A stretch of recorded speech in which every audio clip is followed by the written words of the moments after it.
O ayan, first time daw ni Maymay Entrata magpakita ng skin. At sa palagay ko'y masusundan pa ito. Why not? O diba, why not, coconut? Nasa tamang edad na itong si Maymay Entrata. At hindi naman siguro kalabisan, di ba? 25 years old na si Maymay Entrata. Tanggalin na natin siya sa mga pa-cute, di ba? Mga pa-cute.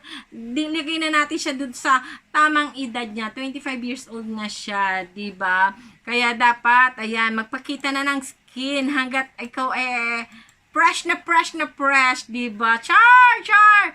Oh, diba, yun nga, ang pinagdaanan ni Maymay Entrata, wala pa rin siyang confidence sa sarili niya. May doubt pa rin siya sa sarili niyang ganda at talento, diba? Nakakasad naman yun. Na until now, yan pa rin ang nararamdaman ni Maymay Entrata. At kung si Maymay Entrata ay hanggang ngayon, hinaharap pa rin yan ang confidence, hinaharap pa rin niya ang doubt sa sarili niya. Ito naman si Edward Barber ay meron ding pinagdaanan. Ito nga, panoorin natin at pag-usapan natin. 2020, without revealing too much, I probably hit my lowest point. I was, funnily enough, I don't think I told you this. I did tell you this. 2 weeks away from quitting my job. No. And I was 2 weeks. I literally gave God an ultimatum. I was like, God, if you don't show up now in these 2 weeks, I'm leaving. I'm going back to Germany. What? Really? And I was 2 weeks away, and God showed up in my life in amazing and fantastic ways. That Planet Shakers concert 2 years ago, the beginning of 2020, was at my lowest point. I went there with Pastor James, who's a amazing man. I love him a lot, and he's the head of Favorite Church. I know I'm going a little off track here with the overview. You're good. But 2020, I stood there with Pastor James, didn't know Jesus, barely knew anything about him, and walked away from the concert just like, I don't know what just happened. I forgot my merch. I was angry. Like, I left it on the chair, and I went home, and I was still like, I was really empty. I was really sad, and I stood there a couple weeks back, 2.5 years later, with my mom. Our relationship healed, and we're there praising Jesus. And so if you don't, so like no one will ever be able to tell me that Jesus isn't real, because I've seen him heal things in my family. I've seen him heal things in me, and I've seen in other people. And anyone that knew me, genuinely knew me, and knew the change and what was and now what is. That's good. I'd say confidently see the same thing. So 2020 was when my life really changed, started getting. Oh, diba? Yung nararamdaman ni Edward at nararanasan niya, diba? Parang pangkaraniwan lang naman yung naranasan ni Edward at nararamdaman niya, yung kanyang pinagdadaanan. Parang pangkaraniwan lang talaga yan sa mga teenager. Ayan. Kasi, ano pa sila ilang taon ba si Edward pumasok sa PBB? 16 years old. Diba? Mula 16 years old siya hanggang 20 years old siya. Sunod. Talaga mula pagkalabas niya ng PBB, sunod na yung project niya. Siyempre, parang hinahanap pa lang ni Edward Barber, ano ba talaga yung gusto niya? Diba? Ano ba talaga yung plano niya? Ano bang gusto ng Lord para sa kanya? Diba? Andiyan pa lang hinahanap niya yung sarili niya. Kaya, nakakatuwa na dahil nga sa church nila, kay pastor, ayan, naglighten, kumbaga, nahanap ni Edward yung sarili niya. Diba? Lahat naman ng kabataan dumadaan dyan, kahit tayo, diba? Dumaan din tayo sa stage na ganyan. 16 to 20 years old, yan yung stage talaga na kailangan ng, ang ganyang kabataan kasi feeling nila, yung alam na nila lahat, minsan, gusto nilang subukan ang lahat. Ayan. Hinahanap nila yung sarili nila, diba? Yun yan. Nararanasan niya ng lahat at thank God. At yung napunta siya sa magandang lugar, diba? Andiyan si Pastor James, diba? Kahit papaano. It's a normal. Sabi nga, part of growing up yan. O, diba? Ay, bakit ba dumating si Edward sa puntong ganon, diba? Na gusto na niyang mag-quit sa showbiz, diba? Eto, panoorin natin ulit yung video. Ituloy natin. Are there any artists or people who want to be an artist, if you hear this phrase "strike while the iron is hot," Really? run. Oh my god. It is the most like it's true. It's absolutely true. Yeah. But when do you stop striking the iron? No one. Everyone tells you to strike. No one tells you to rest. That was one of the biggest changes when I found it. When I realized I needed rest. So, going on, kind of went all the way to 2020 as my career kind of like built up and got moving. Realized, I don't know, midway through, I actually don't like acting as much. And I'm realizing now I actually love people, which is hard when you have to love people when you don't love what they love, and when you don't love what you have to do to be with these people. Does that make sense? Yeah, yeah. So, but now I'm getting better at loving people regardless of who they What are, they right? do, yeah. That's a challenge in itself. So, O, diba? Naging toxic kay Edward, diba? Yung mula nga naman, kasi syempre mula nga naman na lumabas sila sa PBB, hindi na nakapagpahinga, concert, album, movie, meron pa siyang teleseryeng Combat, diba? Talagang parang naging toxic na sa kanya, nawala na siya ng pahinga, ng time sa sarili niya. Kaya, ayun, experience nga is the best teacher. Ayan. At eto nga, sa gustong makanood, eto ha, patikim lang ito sa podcast. Ayan. Punta lang po kayo, ayan, sa page po ni Hana Pangilinan, kapatid po ito ni Donnie. Ayan, sumunod kay Donnie po ito. Punta lang po kayo sa Twitter ni Hana. Nandun po yung link ng podcast po nila ni Edward Barber. Panoorin po natin po to sa Spotify. Ayan, supportahan po natin ang podcast ni Hana. Ang guest po niya dito ay si Edward Barber. At panoorin po natin. Mahaba po itong video ito. Nasa almost 30 minutes. At alam ko ito ay part 1 pa lang ng podcast ni Hana. Na ang interview niya ay kay Edward Barber. Ayan. Meron din po sila sa ano ba tawag dito? Instagram. Ayan. I-type nyo lang po yung podcast ni Hana po. Ayan. Embracing Changes. Ayan. Part 1 lang po ito of our newest video podcast with Edward Barber is now up. Thank you, Edward, for being so honest and open to talk about all things from halo-halo, turon, and life changing. Ayan. May mga halo-halo, turon pa silang napapag-usapan dito. Kaya, subscribe nyo po. Panoorin nyo po sa podcast po ni Hana Pangilinan. Click nyo lang po yung link na nandoon po sa page po, sa Twitter po, at saka sa Instagram ni Hana para mapanood po natin ng buo ang interview. Ayan, kay Edward Barber. At part 1 pa lang po to, kaya abangan po natin ang part 2 ng interview ni Hana Pangilingan kay Edward Barber. O, diba? Talaga naman, ordinary, pangkaraniwang tao pa rin talaga itong si Maymay Entrata at Edward Barber. Nakatulad din po natin ay marami din po silang pinagdadaanang pagsubok sa buhay at pagsubok sa kanilang sarili, diba? At yung po ay nalampasan nila yan, malalampasan nila yan dahil yan ay temporary lang. By stage, stage talaga yan ng buhay. Dumadaan tayong lahat dyan. Kaya huwag natin masyadong seryosohin, di ba? Dahil wala pong permanente sa mundong ito. Kahit ang ating pinagdadaanan ay temporary lang po yan. Kaya huwag nyo po masyadong seryosohin. Di ba po? Sabi nga, di ba?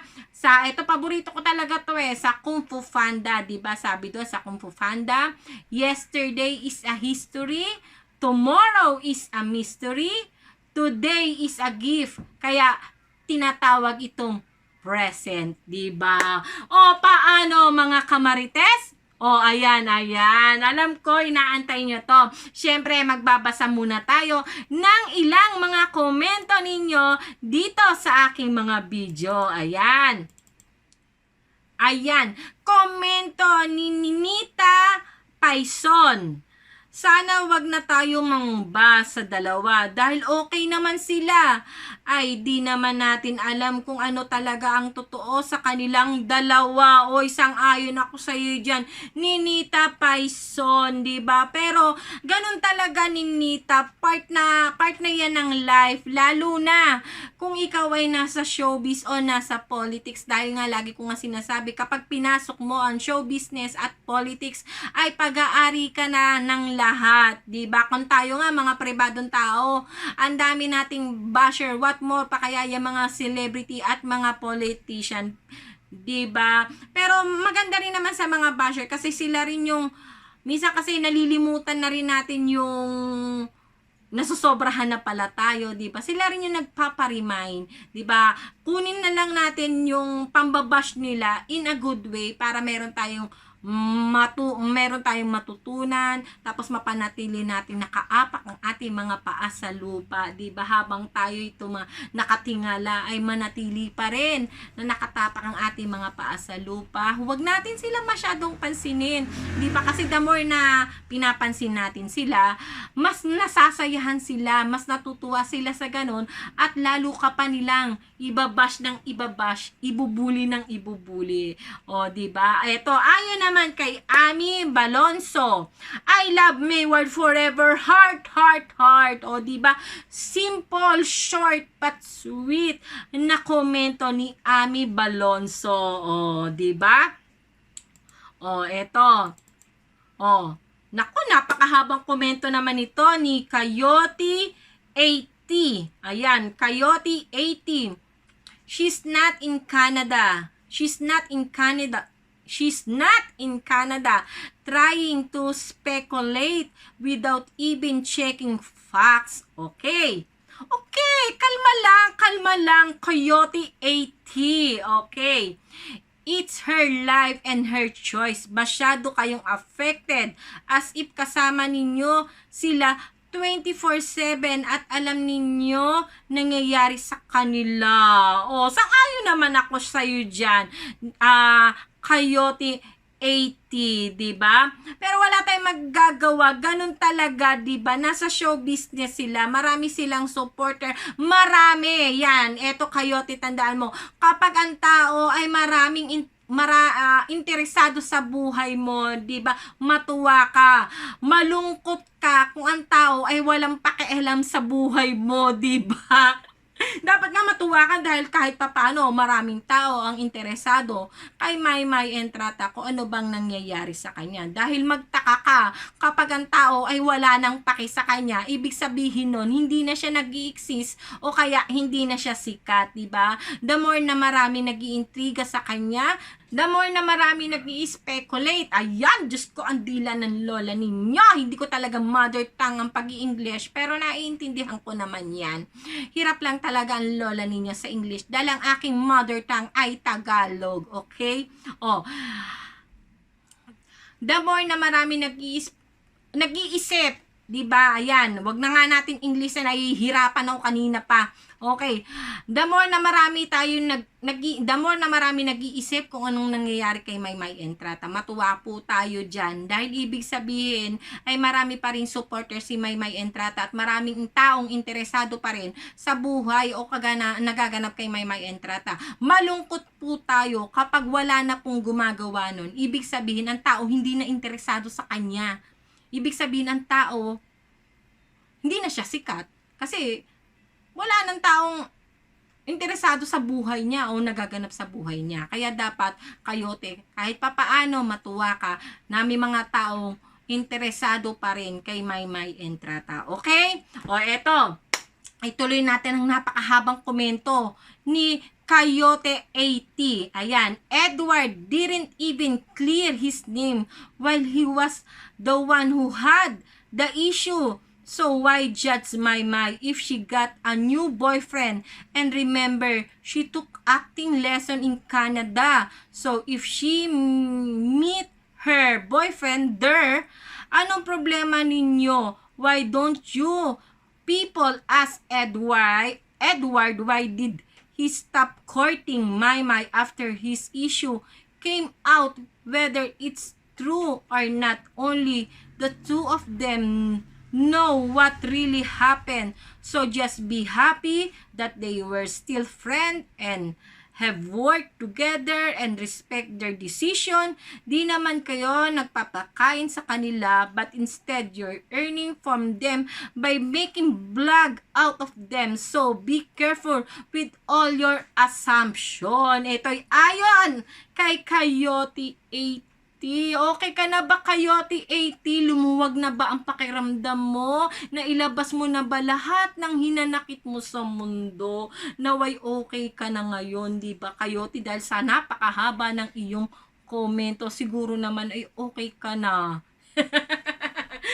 Di ba?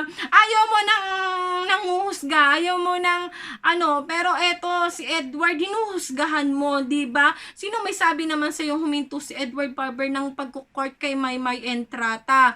Huminto lang po si Edward Barber ng pagko-court kay Maymay Entrata, di ba? Nung umami na si Maymay Entrata na meron na siyang special someone, di ba? Syempre, pagrespeto naman yun ni Edward Barber sa boyfriend ni Maymay Entrata. Alam nga namang pinagsigawan na ni Maymay Entrata na may boyfriend na siya, tapos manliligaw pa rin sa kanya si Edward Barber. Di ba? Kayo naman, Coyote, kayo nga nag-iisip ng masama kay Edward Barber. Komod ba nandoon siya sa kondo? Ayan na naman, talagang hindi na kayo nakamubon-mubom dyan sa kondo. At saka yung sa sinasabi mo, eto, Coyote, kahit anong gawin natin, kahit sabihin na natin modern na, Gen Z na ang Pilipinas, di ba? Wala nang millennial, kundi Gen Z na, hindi mo pa rin maipagkakaila na ang tradisyon ng mga Pilipino ay lalaki ang pumupunta at nanliligaw sa babae, di ba? Hindi ang babae ang pumupunta sa lalaki, di ba? Ilang beses na ba itong nangyari? Hindi lang naman ito sa Canada nangyari ito, di ba? Ilang taon si Maymay Entrata? 18 years old, di ba? Inamin niya sa PBB, di ba? Shinare niya sa kanya mga housemate, di ba? Na sa Cagayan napunta siya sa bahay ng kanyang boyfriend at one time inabot nga siya ng curfew at doon nga siya natulog. Marahil, syempre ilang taon nun si Maymay Entrata at yung boyfriend niya. Marahil, di ba kinento naman ito ni Maymay Entrata kay Alex Gonzaga, di ba? Kay Marco, anong pangalan? Joseph Marco, di ba? Kinento niya ito sa PBB, pinalabas din sa TV na tutol yung magulang nung boyfriend niya, nung ex-boyfriend niya kay Maymay Entrata. Pero tingin ko hindi tutol, kundi pinag-iingat niya siguro yung dalawa. 'Di ba? Inamin ni Maymay Entrata na natulog siya sa bahay ng boyfriend niya. Syempre, ako as a magulang, magsasalita ako as a magulang. Pag nakikita kong ganun na yung sitwasyon, natutulog ka na sa bahay namin, sa anak, 'di ba? Yung anak ko, iingatan ko na kayo kasi syempre yung ganyang age, 18 years old, 19 years old, may init yan, mapupusok yan, kaya wag ako, hindi naman ako kahapon pinanganak. Yung age na ganyan mula 16 hanggang 20 o 21, may init yan mga ganyang kabataan. Nako, wag ako, lalo na kapag sila lang ang magkasama. Dahil yan ay gustong lahat isubukan, gusto yung lahat ay gawin, at mga nagmamadaling akala mo'y may taxing nag-aantay sa kanila. Siyempre, yung age na ganyan, kaya pinaglalayo ng magulang. Dahil nga dumating na sila sa point na natutulog ka na doon sa bahay ng boyfriend mo. 'Di ba?